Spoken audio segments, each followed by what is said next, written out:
Right now at 6 o'clock, we're going to see significant weather changes over the next 12 hours. It is a first alert weather day for South Central, along with one for the interior tomorrow as we prepare for freezing rain, snow, and high winds. Now, as a precaution, the Anchorage School District canceled all after-school activities, practices, and community rentals today, but they did continue after-school childcare and scheduled athletic games. Now, the district plans to check the roads by 5:30 tomorrow morning and update students and their families. Now, in the case of a new school closure, the district reminds parents that additional school days would need to be added this year to make up for missed days.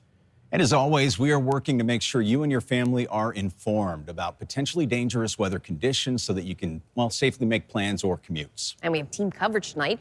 Georgina Fernandez is standing by with an update on snow removals and plans in Anchorage. Joe Allgood on the hillside with a look at conditions in real time. And we start with Chief Meteorologist Melissa Fry and the Weather Center tracking it all. Yeah, Rebecca and John, we are seeing again these impacts really just starting to show up in the Anchorage Bowl. It is the hillside that is seeing those high winds, but we are seeing a lot of moisture just really pumping into the Kenai Peninsula. I want to take you down to Turnagain Arm. This is where we are again beginning to see some of that wind ramping up a little bit.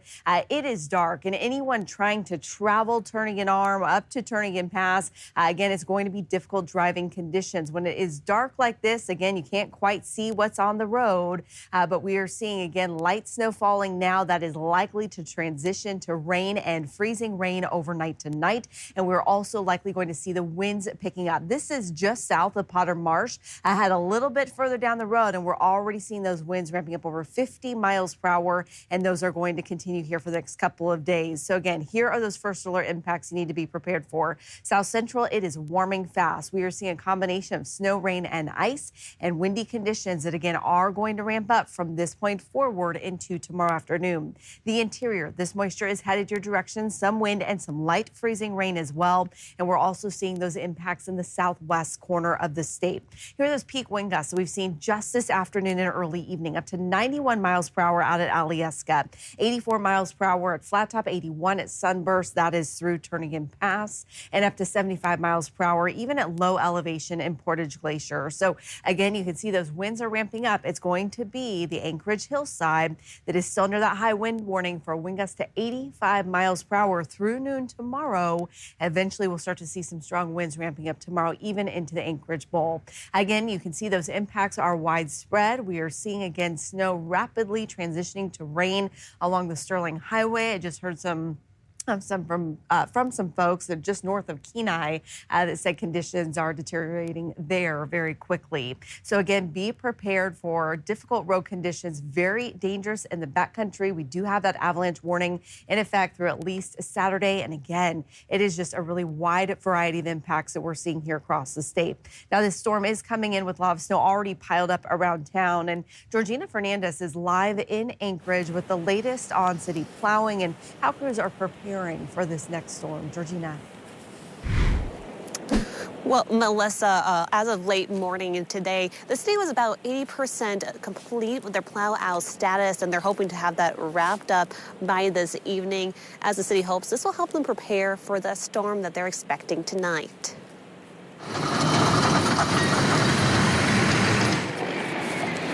Now, earlier today, we did see graders out working, making those roads wider while preparing the streets for the expected rain and ice. Last night, the media pulled some graders from subdivisions to focus on removing snow from roadways, pushing back those berms as wide as possible to create a clearing towards the drains to ensure the water has somewhere to go. We're trying to get things widened open as much as we can with our graders and things so we can get our steam trucks and loaders and stuff in there to try and find the drains a lot faster if we were to get that moisture.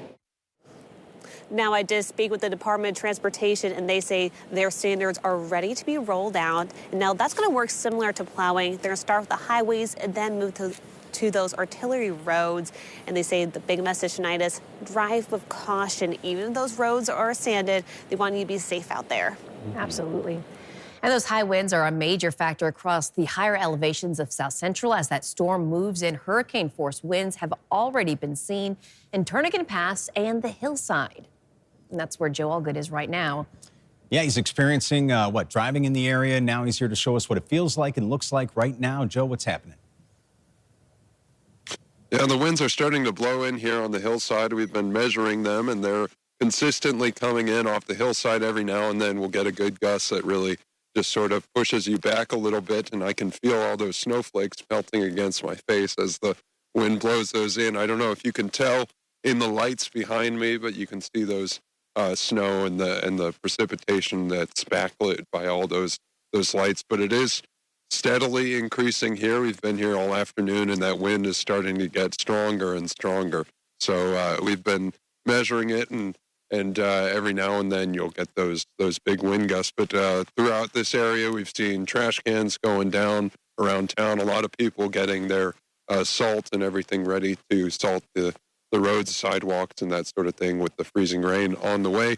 But it will certainly be a lot more treacherous here in the next couple hours, as everyone is saying. So back to you guys in the studio. And the high winds extend south into Girdwood, where Alyeska is seeing speeds ramp up. Now, the resort has already clocked wind gusts over 80 miles per hour on top of the mountain, and they are preparing for gusts to reach into the 90s. That's along with additional snow and rain. Due to the intensity of the storm, Alyeska has made what they call a difficult decision to close the upper mountain. Right now, the aerial tram, Glacier Bowl Express, they have been shut down. And the ski patrol and snow safety teams, they're monitoring those conditions. They're keeping an eye on the wind, snowfall, and, of course, the visibility. We're really focused on keeping the mountain open where it's safe. Closures are a tool. They're not a setback. In regards to whether people should still come on up to Alyeska, yeah, if they're prepared, flexible, and willing to follow guidance, this is going to be storm skiing at its most raw.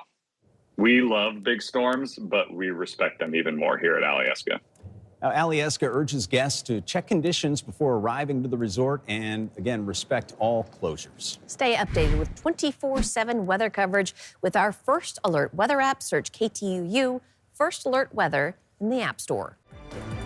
The preliminary hearing for a Fairbanks nurse practitioner charged with sexually abusing 2 minors has been delayed until next week. Casey Blood, owner of Alcan Medical Group, is facing 4 counts of sexual abuse of a minor. Prosecutors say the abuse occurred between 2018 and 2023. Investigators say the alleged abuse happened outside of Blood's medical practice with minors over whom he held a position of authority. Blood remains in custody on a $750,000 cash-only bail. Meanwhile, his clinic is set to close January 31st, leaving patients searching for new care. At a hearing at next week's hearing, a judge will determine if there's enough evidence to move the case to a trial. And continuing coverage, a Wasilla man will be federally sentenced before facing state charges in the carfentanil overdose death of 16-year-old Elena Tonis. Johnson Kuhn was in Palmer courtroom today. Prosecutors said they coordinated the move to make sure that he serves time in federal prison. Take a seat. Sean Mobley stared straight ahead in Palmer court today, showing little emotion as prosecutors detailed how his case would move to federal court. He's already pleaded guilty to federal charges for giving 16-year-old Elena Tonis the drugs that killed her in November 2024, then dumping her dying body on a remote ATV trail where she died. Carfentanil is 100 times more potent than fentanyl, meant for elephants, not humans. Today's hearing focused on coordinating state and federal charges to ensure Mobley serves his time in a federal facility outside Alaska.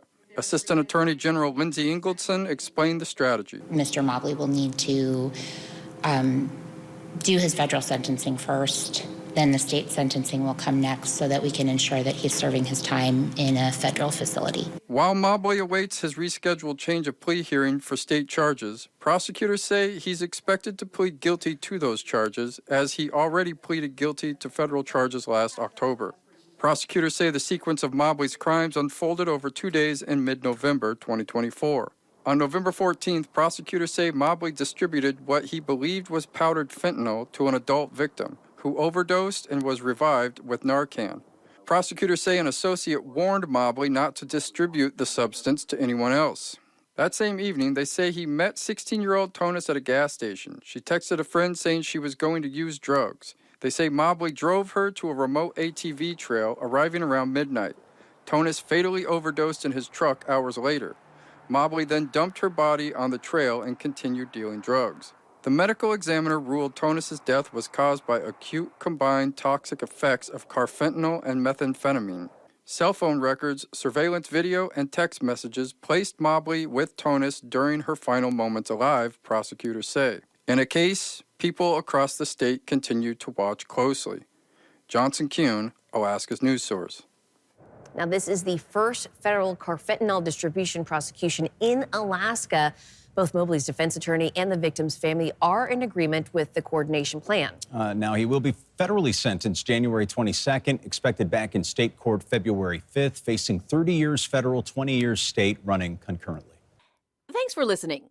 Click subscribe so you can get the latest podcast from Alaska's news source automatically. And stay up to date with breaking news and in-depth reporting available for free 24/7 with the Alaska's news source app.